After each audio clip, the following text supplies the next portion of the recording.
হঠাৎ করেই কেঁপে উঠল রাজধানী ঢাকা সহ পুরো দেশ।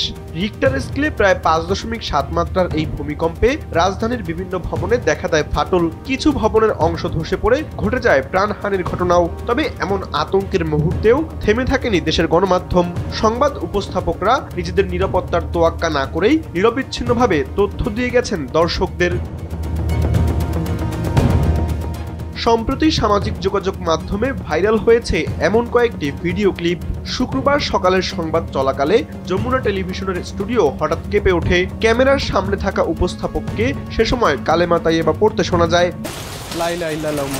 পরে ভূমিকম্পের তথ্য দিয়ে সবাইকে নিরাপদ স্থানে থাকার জন্য বার্তা দিতে দেখা যায় তাকে। প্রায় 26 সেকেন্ডের সেই দীর্ঘ কম্পন থামতেই তিনি আবার ফিরে যান সংবাদ পাঠে, যেন সেটি তার স্বাভাবিক দায়িত্ব। আরেকটি ভাইরাল ভিডিও আসে দেশ টিভির স্টুডিও থেকে। বুলেটিন চলার মাঝখানে ভূমিকম্পে কেঁপে ওঠে পুরো স্টুডিও। উপস্থাপিকা মুহূর্তের জন্য আটকে উঠলেও দ্রুত নিজেকে সামলে নেন এবং অবিচ্ছিন্নভাবে সংবাদ পাঠ চালিয়ে যান। চ্যানেলের ভেতরের ক্যামেরা কম্পন থেকেই বোঝা যাচ্ছিল ভূমিকম্প কতটা তীব্র ছিল।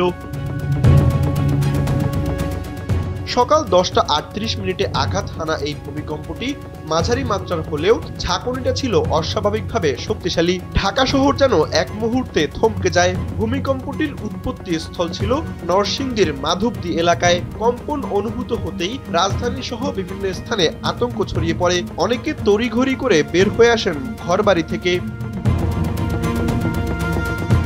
তানভীর আহমেদ, NPB।